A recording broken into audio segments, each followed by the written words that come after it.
Hey, what's up you guys? Welcome back to the channel. So today I want to talk about 5 things I wish I knew or did better in my 20s. If you're new to my channel, my name is Min and I like to save money and talk about finance. Let's get into the video. The first thing I wish I did better in my 20s was to put more money away into my 401k or retirement accounts. Now I hear this all the time from millennials or other people that are in my age group, and they always tell me either they don't have enough money or they don't have money to invest or put away, or they just don't really care about retirement. They think everything is just gonna fall into place by then and they don't have to worry about it. Now I was just like these people in my 20s. I didn't put very much away from my own retirement. I actually always thought that retirement accounts were gonna somehow magically disappear somehow. I never really realized that 401k accounts are actually my personal retirement accounts. I always thought they were owned by the government, like Social Security, and who knows if it was going to be around. But then I realized all of these accounts, they go with you as you leave your jobs, and so they are definitely your accounts. So I'm here to tell you guys, even if you're in your 20s or 30s, you can't afford to not put money away for yourself. And the reason for this is if you start early, the power of time and compounding interest is going to be on your side. Now, I'm not saying you need to put all of your money away, just put up to the match at the minimum. So if your company has a 5% match or a 2% match, just put whatever they're matching. Just start there and you'll start to see that your portfolio is gonna start growing pretty fast, even though you're only putting in a couple $1,000s a year. Now, most companies only match in a 401k. They won't match in a Roth 401k. Just ignore the Roths for now and just stick to the traditional or 401ks. This will help you save some money on your taxes now and also put money away for you down the road. Now, even if you have a lot of debt, I would still suggest you put something aside, because even though it's rewarding to pay off debt, it still makes sense to put some money to pay yourself first. Just remember, you're still in your 20s, so most likely you're gonna still rack up debt as you go along. But one day you're gonna get your act together and realize that you have this nice shiny 401k account that has a lot of money in there, and you're gonna feel good about that. Back when I first started working, I was only putting in the minimum, which was like 1 or 2%. I was only making about $35,000 a year, so it wasn't very much money. But then I realized that after a while, my money started to double. I started calculating how much money I actually invested myself and looked at the actual balance and noticed that I had over $10,000 in there. And there was no way I put $10,000 in. And so something had happened to my money. And also one year I went to a CPA and he actually did my taxes for me. And he talked to me about the power of money doubling. Basically, if you leave money in the stock market in some kind of index fund that returns a decent rate, your money will double after 8 years. If you're interested in learning more about that, check out my other video. I talk a little bit about that, on how money doubles every 8 years. Now, it's not always gonna happen, but if you look over a long period of time, then most likely it's gonna double. And so you gotta start early with your retirement account to give that retirement account a chance to double as many times as it can, even if the balance is low. And also, once you start to make a little bit of money, you start to pay attention to things that will actually reduce your taxable income, and that for me was the 401k. So I decided to put money away for myself and decided that, later down the road, I'm not really gonna care about what's gonna happen with the tax brackets. All I know is I'm gonna save money now, and that's all that mattered. So put as much away as you can in your 401k. Skip those lattes, skip those movie nights, skip that weekend trip that you're gonna take, and start putting money away for your retirement. Obviously enjoy a little bit of it, but you don't need to get a Starbucks every day. Put that money towards your retirement instead. Alright, the next thing I wish I knew better in my 20s was the cost of financing a car. So just like everybody, when you buy a car or buy a home even, you're just signing away and all you really care about is the fact that you can afford the monthly payment. But understanding the true cost of buying a car that way is really hard for 20-year-olds. Back when I was growing up and my dad was buying cars, the only thing we really were concerned about was the purchase price of the car, and then add on all the taxes and dealer costs, and whatever the out-the-door price was how we communicated when we bought cars. It seems like in today's millennial world, instead of talking about what the out-the-door price is or what the purchase price is, we just talk about how much we pay per month. And then when somebody asks what the length of term is it a 36, 60 month or a 72, people tend to lie and just tell you the wrong length just so that they don't get embarrassed. Even though if you just go on any amortization calculator, you can figure it out pretty quickly. And because of this, cars end up costing way more than what you bought it for, because you have to tack on the interest that you paid as well. And not only that, because of financing, now all of a sudden cars are more affordable for a lot more people. It's kind of like when the interest rates go really low and then all of a sudden everybody can afford a house. Well, this new way of buying a car made it so easy to buy a car that now everybody can just buy new cars all the time. And that's why we see more new cars today than we did maybe 15 or 20 years ago. Only rich people and drug dealers drove new cars back then. And so now all of a sudden you have all these buyers, which is gonna increase demand. And so manufacturers now have the free reign to raise prices on things and kind of manipulate the numbers, which means that cars actually cost more today than they did before. Now some will say it's inflation, but personally I blame the banks and GM for inventing this method of payment.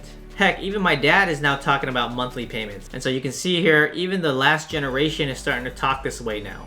Now some of you may think that you got a great deal by getting 0%, but have you ever considered this? Let's say the car was $30,000 normally, and the dealership said you can have this car for $32,000 with 0% interest, which is usually the case because if you notice, most of those 0% offers are either 0% or $2,000 or $3,000 cash back. And so basically when you take a 0% loan, you're basically just paying the interest up front, which is pretty stupid.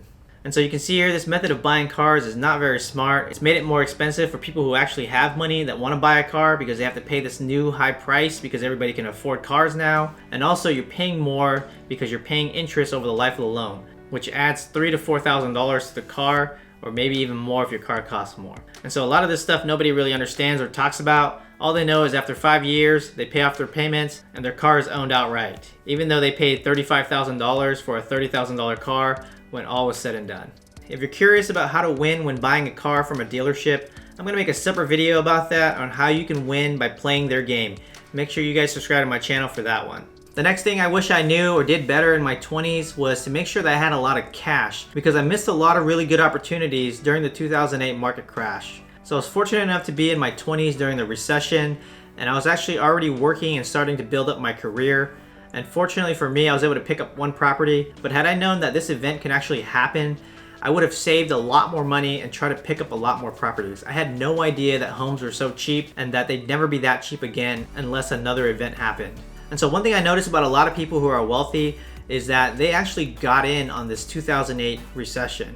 They either bought properties during this time and they've gone and appreciated in value, or they bought a really cheap home and now they're locked in with a really low price home, which makes paying off their home really easy. That was sort of my case, but I've converted it to a rental. But you can see it's gonna be really hard to find another property for under $200,000 in today's market. And so I guess the moral of this lesson is to make sure that you have a lot of cash on hand at all times. You never know when something is gonna happen where you can capitalize on an event, because that event has made a lot of millionaires.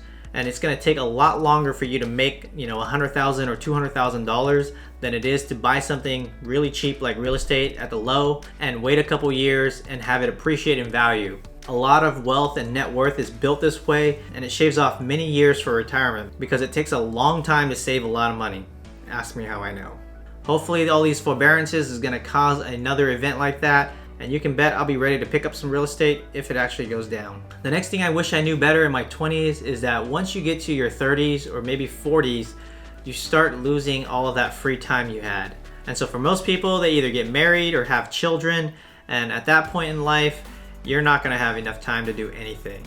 And so if you're in your 20s and you have free time, instead of using that time to play video games like I did, use that time to grind, start a small business, try to build something so that way one day it's gonna pay you back, or work overtime and see if you can pick up extra shifts, because this is the time where you can make a good amount of money without feeling bad if you have children, for example. For me, that's why I quit my other job, because I was traveling all the time and working 50 to 60 or 70 hours a week, working till 11 p.m. working all hours of the day. And so I decided that wasn't worth it, and to be honest, that's because I have 3 children. Now, I'm not gonna say that I wasted all my time in my 20s. I did work a lot of overtime, I did work a lot of double time, I did work a lot of holidays even. I picked up many shifts that paid me overtime and even double time. And so I sacrificed a lot of my 20s to make sure that I can make a lot of money so that I didn't have to do it down the road. You'll realize in your 30s that you won't be able to do that anymore because life gets in the way, and so you have to do it in your 20s. And maybe for some of you in your 30s that might be okay, but just know that that is probably the time you're gonna have children, get married, and you're not gonna have time or energy to work those shifts anymore. So don't be content with working 8 to 5 and saying I already put my hours in, I can play video games now. Make sure you guys grind when you can. Trust me, when you're 34 like me, you're not gonna have time or energy to do any of that. And if you have any children, there's no way any of that's gonna happen. I just play video games at 11 p.m. now. Alright, on to number 5, and some of you might think this contradicts with my earlier point, but in my opinion, people should have children in their 20s and have a lot of them. Maybe at least 2 or 3. I feel like a lot of people aren't having children anymore and they're delaying it till past 30. It almost feels like everybody's from LA where everybody's still single in their 30s. Try to find your spouse in your 20s. try to get married, and try to have children. And earlier I mentioned grinding only if you actually have free time. And so if you're only working 8 to 5 and you're playing video games all day, all night long, then that's not very productive. You're just wasting your life and wasting your time. For me personally, I had my first child when I was 29, and even then I felt that was late. My wife was 28, and we talk about it all the time. We probably should have had our first child maybe when we were 25. But unfortunately, careers got in the way, debt got in the way, cars got in the way, all kinds of things got in the way. And so we just kept delaying it. I'm pretty sure our bodies were meant to have children younger, so it doesn't make sense to delay this because society has moved this back and even made us scared of having children. And also, don't just have one child, make sure you have at least 2 or 3. Make sure you fit them into the equation now rather than later. Later you're gonna have all kinds of mortgages and car payments, and it's gonna sound like it's impossible to add a child into that equation. But you should never prioritize material things over your family. Make sure you fit them in now and then figure out the other stuff later and how it fits in with your family.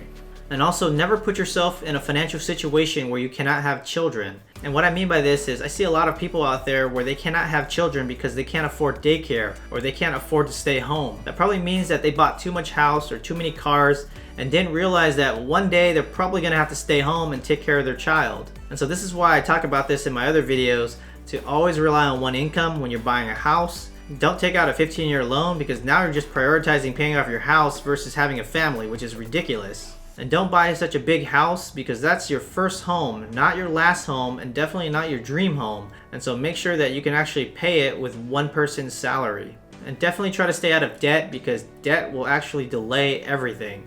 You're always going to want to pay off your student loans, your credit card loans, your car loans. Try not to put yourself in that situation where debt is going to prevent you from starting a family. And so today I'm blessed with 3 children and I love them to death. Sometimes I think about having more because we grew up in such big families. I think about when I get older, I'm gonna have at least 3 children that will come and visit me. Some of you may be thinking that you have siblings that have children and they have cousins to play with, but just think of it this way, when you're old, those cousins aren't coming over to visit you. Only your kids are gonna visit you. And also, the more kids you have, the less money you need for retirement because they're actually your retirement plan. Oh wait, that's not how that works. Well, at least they'll come visit me in my retirement home. Also, did I mention that each child will actually give you $2,000 back on your taxes? That's a good reason to have a lot of kids. Well guys, 5 things I wish I knew or did better in my 20s. If you guys are in your 30s or 40s watching this, it's never too late to start. These are just my opinions and hopefully you guys can learn from it. Just don't let more time fade away and start making good use of that free time you have so that way you can get to retirement earlier. Also, let me know what you wish you knew in your 20s that you know now. I'd be happy to hear them because I'm still learning new things every day. And if you like this video, don't forget to hit that like button. It really helps my channel out a lot. And if you're interested in other videos, don't forget to hit that subscribe button. Make sure you hit that notification bell so you don't miss another video. And as always guys, have a nice day.